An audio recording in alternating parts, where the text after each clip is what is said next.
उत्तर प्रदेश की धरती पे नायक बहुत पैदा हुए। चुनाव ही हमारा हथियार होता है। हम नहीं चाहते ना कि फिर से वही सरकार आए जो हमको दाना दाना के लिए तरसा रही है। अगर हम जोर से नहीं चिल्लाएंगे, हम सड़कों पे नहीं उतरेंगे, हम घर से बाहर नहीं निकलेंगे, तब सरकार का सिंहासन नहीं डोलेगा। तो हमें सत्ता परिवर्तन करना है, हमको इस राजा को हटाना है और अपना ऐसा राजा चुनना है जो हमारे घर के बीच से हो, हमारे समाज से हो, वो अपने लोगों के दुख दर्द से जानता हो।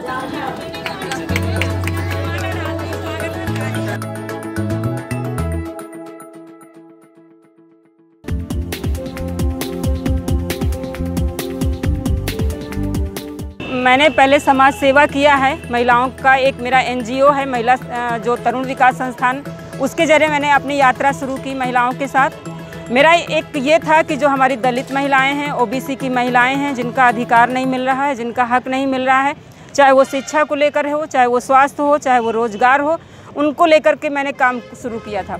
लेकिन जब भी हम किसी सरकारी ऑफिस में जाते थे या किसी चीज़ की मांग करते थे तो हमें ये लगता था कि हम बिना राजनीति के कहीं संभव नहीं है। कहीं ना कहीं हमको विधायक के पास, सांसद के पास, चेयरमैन के पास जाना ही पड़ता था। इसलिए मैंने पार्टी चुनी और ऐसी पार्टी जो बिल्कुल नीचे तबकों, अति शोषित और अति दलित के लिए काम करती है।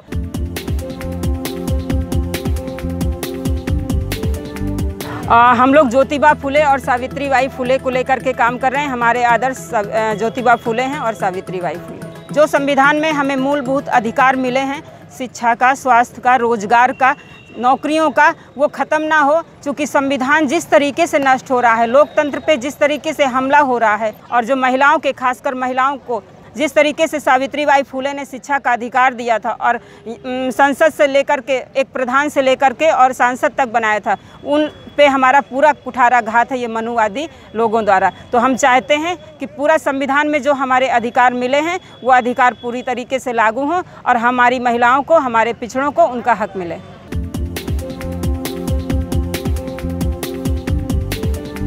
अगर नेतृत्व कुशवाहा है तो इसका मतलब कुशवाहा नहीं होता। हमारे साथ हमारी जो राष्ट्रीय टीम है, आप उसमें देखिए, और जो हमारी प्रदेश स्तर की टीम है उसमें देखिए, हम लोग दर्जी, धोबी, नाई और जो भी पिछड़े समाज के लोग हैं उन सबको लेकर चल रहे हैं। हमारे साथ इरफान इरशाद जी भी हैं, हमारे साथ ओमरे जी भी हैं और हमारे साथ प्रजापति समाज भी है। तो हम सभी को लेकर के चल रहे हैं, ना कि चूँकि कुशवाहा ज़्यादा है इसलिए लोगों को लगता है कि ये कुशवाहों को लेकर चलता है, जबकि नहीं। हमारे राष्ट्रीय और प्रदेश और हम लोग यहाँ तक कि जिले स्तर और विधानसभा स्तर पर भी सभी जातियों को बराबर समान दर्जा देते हैं।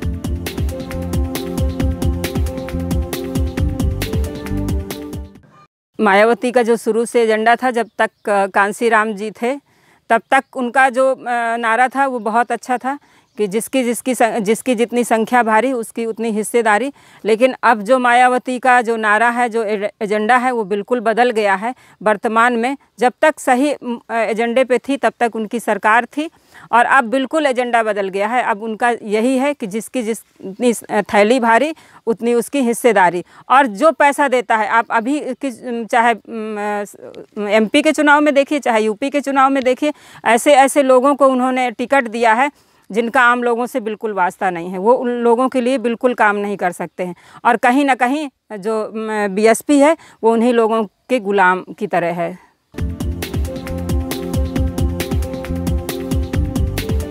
आप जानती हैं प्रियंका किस घराने से है। प्रियंका चुनाव के समय तो ज़रूर खेतों में और महिलाओं के गले लग कर के दिखावे के लिए, फ़ोटो के लिए और मीडिया के सामने आ कर के सिर्फ वोट की राजनीति कर सकती हैं। लेकिन असल ज़िंदगी में महिलाओं के साथ आम जनता है, हमारा आम वोटर है, उनको दिन प्रतिदिन किस तरीके से दिक्कतें होती हैं वो प्रियंका नहीं जानती हैं, ना राहुल जानते हैं।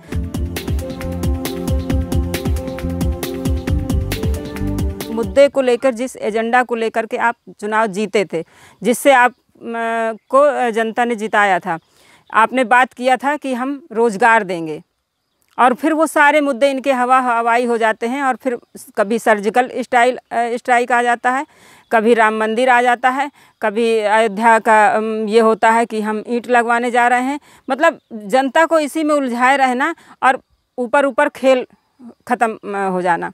अभी क्या हुआ, आरक्षण धीरे धीरे सभी जगह से ख़त्म हो जा रहा है।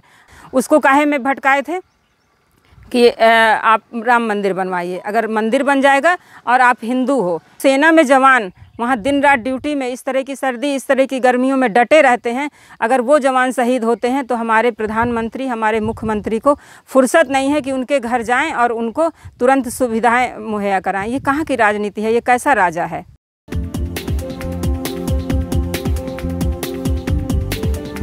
हमारे चुनावी मुद्दे समान शिक्षा, स्वास्थ्य और रोजगार और नौकरियों पे हमें बराबर का हक मिले, किसानों को पानी मुफ्त मिले, किसानों को बिजली मुफ्त मिले, क्योंकि जो किसान है जिस तरीके से तबाह है उसको लेकर के हम लोग आएंगे चुनावी मुद्दों को लेकर के। तो शिक्षा, स्वास्थ्य, रोजगार और किसानों की जितनी भी मूलभूत ज़रूरतें हैं उनको लेकर के काम करेंगे।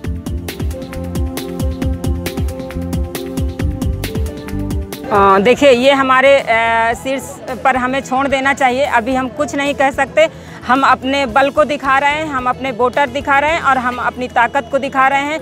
अति पिछड़े, अति दलित लोग हमारे साथ हैं, तो अब हम ये नहीं कह सकते कि हम किसके साथ जाएंगे, बट आने वाला समय आपको खुद बता देगा कि हमारे साथ कौन आ रहा है। हम किसी के साथ नहीं जा रहे हैं।